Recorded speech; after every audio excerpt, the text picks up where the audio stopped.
Bonjour à chacun et chacune.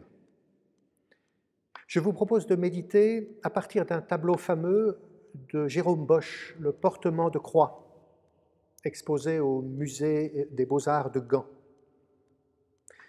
Un jésuite, le père Jean-Marie Thésée, lui avait consacré il y a quelques années un beau commentaire intitulé « Au cœur de la violence », où nous découvrons comment un peintre génial nous plonge dans le péché du monde et surtout comment il nous laisse entrevoir le salut en Jésus-Christ. Nous sommes dans l'Évangile, au cœur de la Passion. Voici donc notre humanité ténébreuse, une foule désordonnée, un magma de bustes sans corps et sans espace.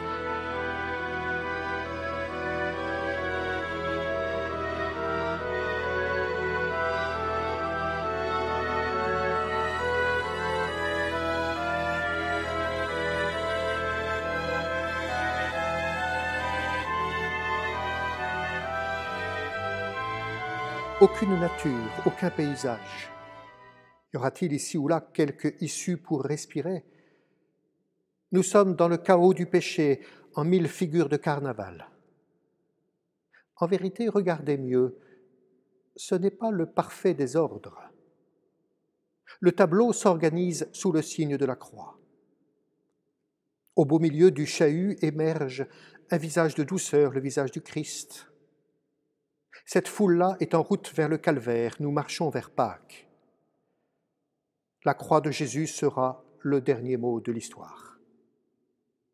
Je propose que nous regardions une à une ces figures de notre péché, en commençant par le personnage qui ouvre la marche, le soldat à droite.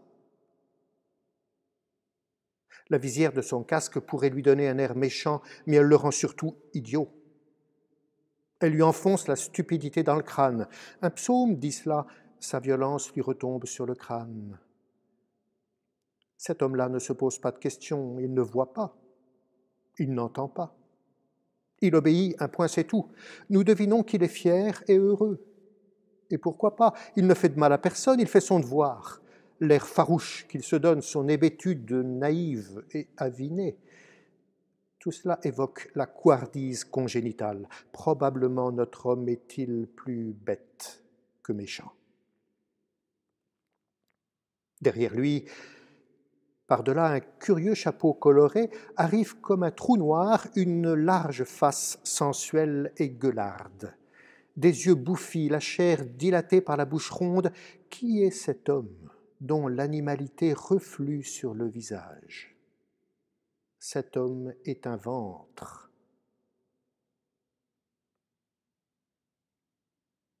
Pas plus que le soldat, il n'agresse personne. Sauf qu'il agresse tout le monde par le cri qu'il pousse. Est-ce d'ailleurs un cri? Un borborygme qui remonte des bas-fonds, une bulle de boue qui vient crever à la surface au beau milieu du tableau. L'intempérance du manger et du boire met l'homme dans un état proche du délire. Au milieu du tableau? Oui, presque, jusqu'à toucher la sainte face du Christ. L'outrage est patent, la profanation évidente.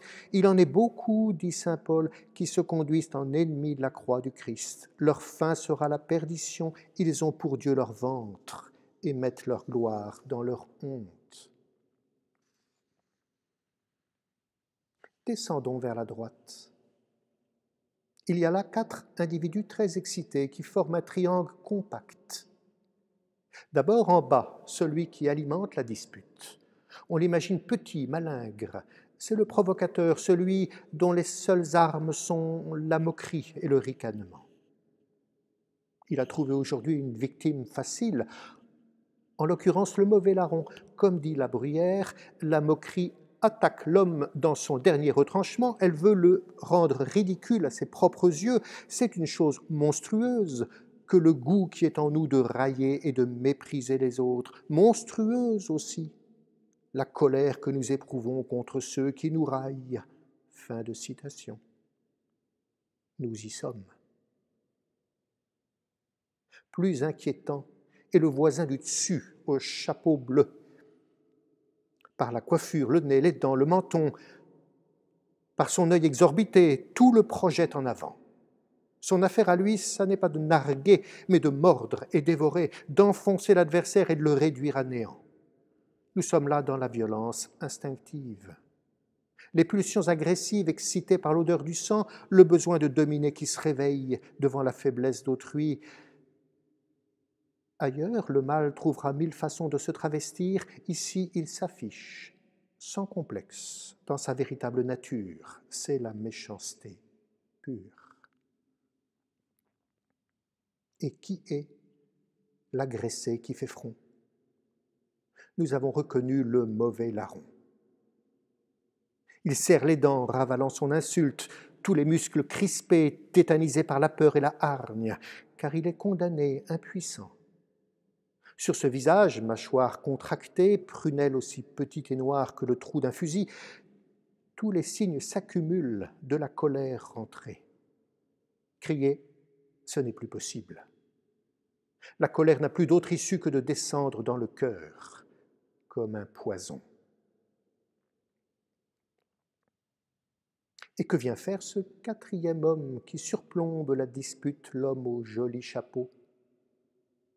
Collé au protagoniste, il ferme les yeux pour mieux les écouter, souriant légèrement. Peut-être surine-t-il quelque chose comme on souffle sur le feu, mais il semble surtout se régaler de la haine et de la colère qui s'échangent. Narines ouvertes, il renifle les relents malsains de la dispute avec un plaisir intime et prolongé que seraient bien incapables d'éprouver les brutes qui l'entourent. Pour un esprit supérieur, n'est-ce pas le comble du raffinement? Observons d'ailleurs que ce visage-là, curieusement, n'est guère caricaturé.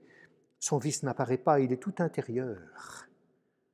Cette intériorité révèle sans doute mieux qu'aucun forfait l'origine spirituelle et l'option gratuite du péché. Partons de l'autre côté du tableau. Nous regardons ce vieillard aux cheveux blancs, édenté, le poil revêche. Il lève la tête et la main en direction du Christ. Il est le seul personnage du tableau qui se tourne vers Jésus et semble lui parler. De toute évidence, il l'insulte, comme le racontent les évangiles. Visage tendu, expression amère et soupçonneuse, notre homme est peut-être un déçu de ceux qui imaginaient que Jésus aurait rétabli le royaume d'Israël. En tout cas, ces mots ne sont pas tendres. La preuve, son voisin, qui le regarde avec de grands yeux éberlués, tout réjoui d'une telle insolence.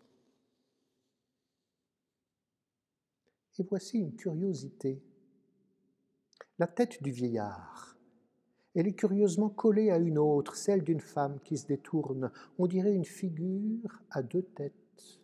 Ce n'est manifestement pas un hasard, car le peintre a concentré là le maximum de symétrie et de contraste. Symétrie des profils et des coiffures, contraste des couleurs, contraste des figures, vieil homme, jeune femme. On peut se demander pourquoi il y a tant de similitudes et d'oppositions à la fois. Est-ce pour souligner qu'on peut adopter deux attitudes devant le mystère de la passion? Celle de l'homme qui se dresse ou celle de la femme qui s'incline? Celle de l'arrogance et celle du recueillement? Parlons de cette femme, autrement plus précieuse que tout son entourage. La première chose à en dire, c'est qu'elle apporte dans le tableau, enfin, un peu de bonheur et de quiétude. Ce visage nous repose. La coiffe d'un bleu tendre est comme un peu d'eau douce. Laissons-nous rafraîchir et détendre par la douceur des couleurs. Cette femme est Véronique, figure de compassion. Nous notons pourtant une certaine dureté du visage, la fermeté du profil. Elle prend sur elle, la courageuse Véronique, au milieu de la veulerie des valets. Question. Pourquoi ne regarde-t-elle pas le Christ? Est-ce parce qu'elle ne supporte plus le spectacle de la souffrance? Ou n'est-ce pas plutôt parce qu'elle veut intérioriser l'événement? Véronique n'entrera pas dans le jeu de la violence. Elle n'assistera pas à la curée diabolique. Les yeux clos, la tête inclinée, elle se recueille en silence. Comme toute femme, elle est mémoire, mémoire des choses de la vie. Pareille à la Vierge Marie, elle conservera toutes ces choses en son cœur. Véronique, qui essuie le visage du Christ et en conserve l'empreinte, les évangiles ne la mentionnent pas. Sa légende est apocryphe. Mais nous l'accueillons volontiers, car elle est bien la vera icona, l'image véritable de ce qui se produit dans le cœur du fidèle. Son cœur sera marqué à jamais de la mémoire de la passion, marqué d'une rencontre indélébile, d'une blessure inguérissable. Belle et sainte Véronique, inextricablement mêlée aux figures de péché, on ne peut séparer le bon grain de l'ivraie. Que dire de cette autre femme qui lui fait face toute proche comme une amie, une confidente peut-être, mais sombre, si sombre? Serait-elle jalouse par hasard? Serait-elle envieuse de ce qui arrive à Véronique, jalouse de sa beauté et de sa lumière? Est-elle un visage d'amitié ou de détestation? Les deux peut-être, tant son expression est ambivalente. Ici, Jérôme Bosch joue à fond d'un phénomène optique naturel. Collés l'un à l'autre, le clair et l'obscur se renforcent mutuellement, l'opposition de l'innocent et du pécheur, et cela se devine peu à peu, l'un des leitmotifs du tableau.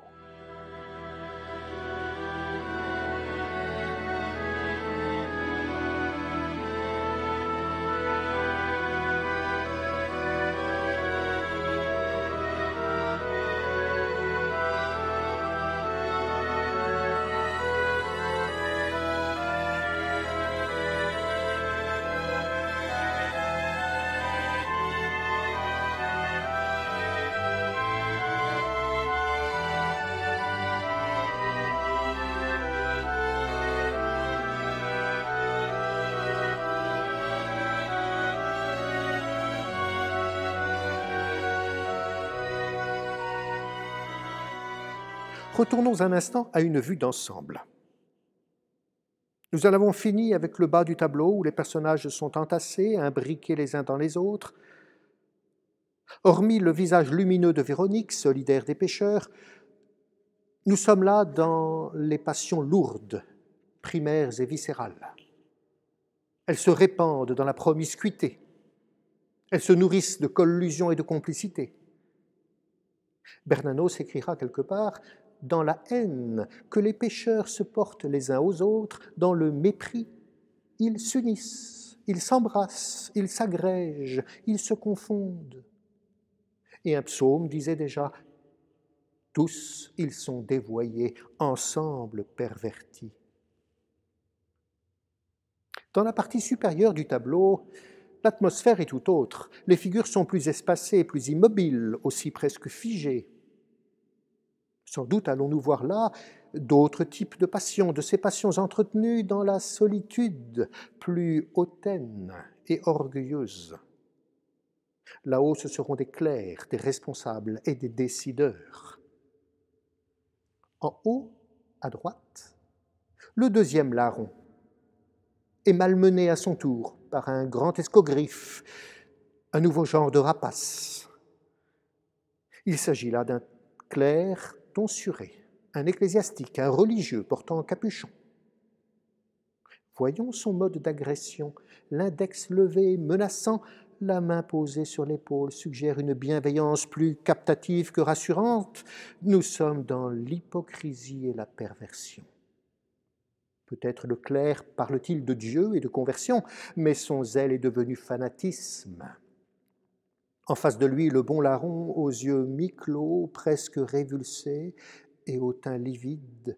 Que dire à son sujet, sinon se taire et espérer? Un peu plus à gauche, arrive un puissant personnage. Solitaire, voyez le vide autour de lui. Son profil imposant rappelle les effigies d'empereurs. N'en doutons pas, voici le représentant du pouvoir, un homme qui pontifie. Que percevons-nous de lui ? Sa suffisance, assurément un profond mépris pour l'entourage, peut-être aussi une crainte sourde. Son froncement de sourcils suggère l'appréhension. La crainte renforce l'épaisseur de son cuir. Oui, c'est cela surtout, un homme au cuir épais, l'homme fermé par excellence, des lèvres aplaties en une lippe énorme, le nez aplati lui aussi, tout cela ne respire guère. Même l'oreille est écrasée. Voilà l'homme buté, insensible, celui qui ne sera plus capable d'aucune émotion du cœur. Comment l'âme humaine peut-elle en arriver là? Serait-ce l'attrait des honneurs et les médiocres passions de la vie qui auraient sédimenté peu à peu, produisant une dureté implacable, un tel refus de compassion? Le visage s'est fermé.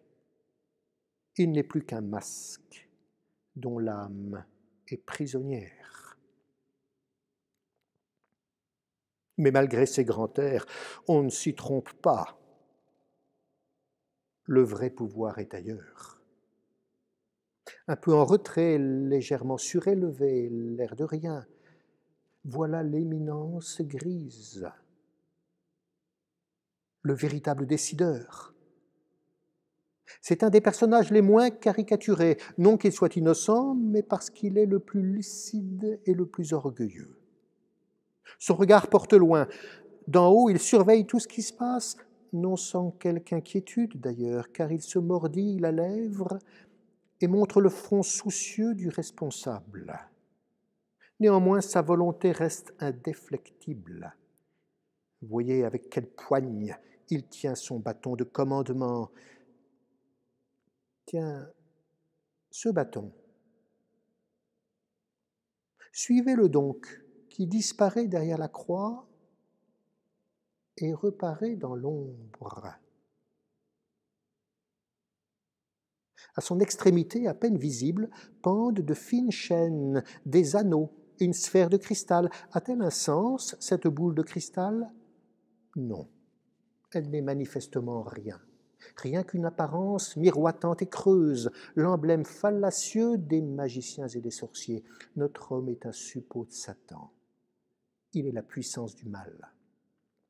Et sa puissance maléfique s'exerce par des valets anonymes, par ce soldat qui charge Jésus de sa croix.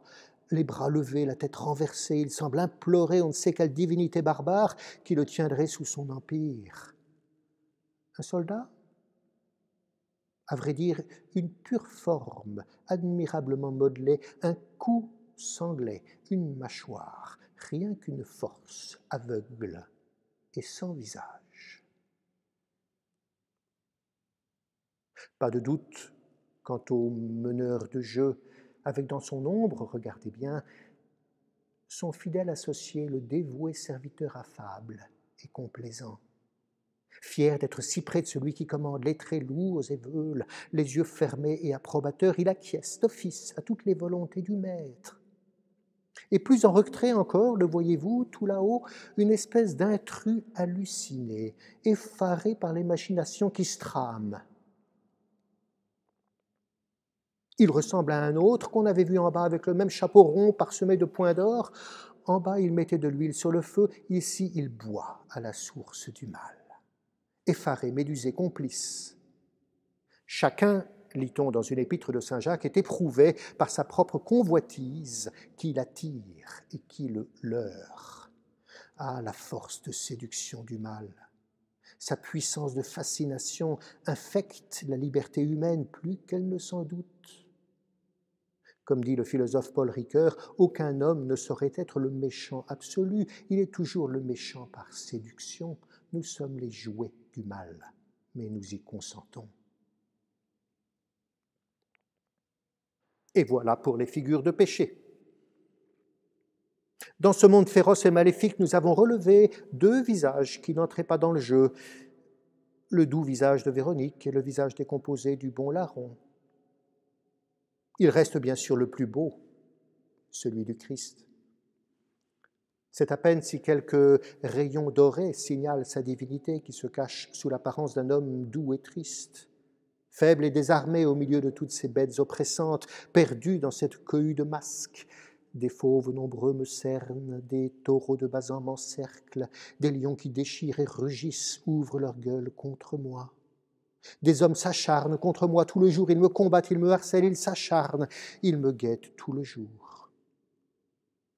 Le Christ est ainsi au centre du tableau, au cœur du tourbillon de l'humanité pécheresse. Dans son beau livre « La pesanteur et la grâce », Simone Weil écrit « Nous ne sommes jamais parfaitement innocents. Mais quand cet innocent est l'innocence parfaite, le Christ, on peut dire être innocent, c'est supporter le poids du monde entier, c'est racheter l'univers. » Le Christ n'agit pas. Il empoigne moins sa croix qu'il ne repose sur elle. Il n'a même pas le moindre regard de reproche. Il a radicalement délaissé toute volonté de puissance. Comme l'agneau qu'on mène à la boucherie, il n'ouvre pas la bouche, il ferme les yeux. Il est celui qu'annonçait le prophète Isaïe, homme de douleur, familier de la souffrance. Nous l'avions méprisé, compté pour rien. Or, c'était nos souffrances qu'il portait, nos douleurs dont il était chargé. Jésus, Maître et Seigneur, qui voit clair en toutes choses, voilà qu'il ferme les yeux sous le poids de la douleur et une larme de tristesse, unique et précieuse, comme la perle de l'Évangile, descend lentement le long de sa joue. Bien des artistes avant Jérôme Bosch avaient su rendre la paix et la tranquillité du Christ dans l'extrême souffrance, mais aucun n'avait aussi brutalement plongé la sainte face dans la masse anonyme des pécheurs. Notre Dieu est un Dieu caché, annonçait le prophète Isaïe. Il se cache dans le mystère de la création, derrière la beauté du monde. Il se cache plus radicalement encore, lui, le Saint des Saints. Quand il vient se perdre dans la mêlée des pécheurs, il a porté nos péchés sur le bois, disent les Écritures. Il s'est enfoui au milieu des figures du mal, afin que nos terribles passions humaines soient minées du dedans, défaites de l'intérieur par l'infinie miséricorde. Plongé au cœur de la violence, sans aucune complicité avec elle, le Christ sauve le monde par sa patience.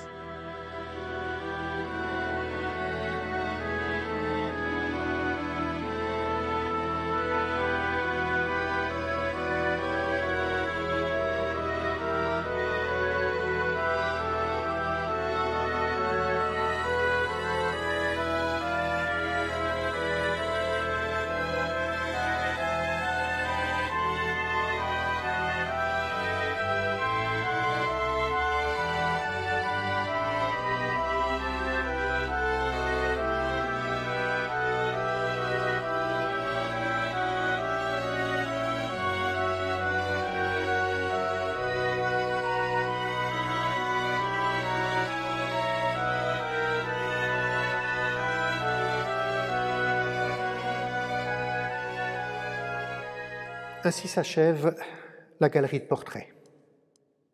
Nous concluons avec quelques remarques générales. La première, tous ces personnages que nous avons vus, à l'exception du Christ, de Véronique et du bon larron, ce ne sont pas des portraits, ce sont des masques.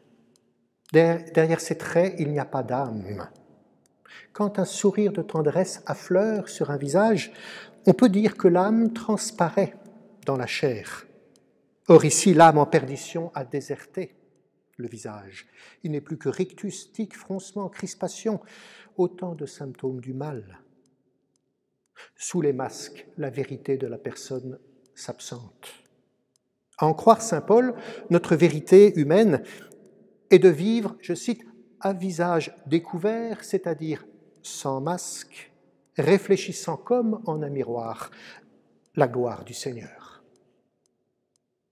Deuxième remarque, un tel ramassis de figures fantasmatiques, nous pourrions l'évacuer en disant « c'est grotesque, le monde n'est pas ainsi, les hommes ne sont pas si laids, méchants ». Et l'on passera à autre chose.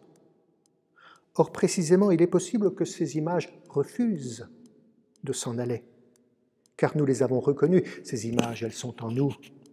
Colère et gourmandise, envie de savoir et de posséder, animosité obsédante et ressentiment, rancunes et mépris, nous avons l'expérience de ces profondeurs-là. La peinture de Jérôme Bosch raconte moins une scène d'évangile que la ténèbre de nos profondeurs. Troisième remarque, hormis le vieillard qui lève la main droite, nous observons qu'aucun personnage ne porte attention aux condamnés. On peut se demander pourquoi il sert d'aussi près un homme qui les intéresse si peu. Ce n'est pas le Christ qu'ils agressent, ce sont les autres. Comment interpréter cela? Sans doute en disant que le Vendredi Saint n'a été au fond qu'un concentré de quotidien. Rien n'y a manqué de ce qui fait la trame habituelle de la méchanceté des hommes. La vulgarité, la sottise, la violence, la peur, la trahison des amis. Le Vendredi Saint n'est pas l'affaire de quelques êtres diaboliques que Jésus aurait trouvés sur son chemin. Jésus est mort de notre folie banale et quotidienne. Et cette folie imbécile, elle dure encore. Oui, le péché du monde prend bien des visages et des formes. Rien de tel que de les regarder en face pour en saisir le ridicule. Ils sont ridicules et ils n'en savent rien. Le pontife, il se croit important. Le soldat, il se croit digne de fierté. Le goinfre, il ne comprend même pas qu'il n'a rien à faire dans cette histoire. Tout cela est comique, mais tragique surtout. Pécheurs, l'image que nous avons de nous-mêmes n'est pas celle que nous donnons à voir. Reste Jésus. C'est de lui seul, finalement, qu'il faut parler. Tout le reste n'est qu'illusion et vanité. Le vrai travail qui s'opère est au centre du tableau, sur la larme qui coule en douceur, sur les paupières fermées d'un regard très intérieur, sur l'infinie délicatesse de Dieu qui voudra bien dissoudre tout ce mal et rendre l'humanité à sa beauté originelle. Nous-mêmes, fermons les yeux, comme Véronique, pour ne rien perdre de ce jour où s'opère le salut du monde.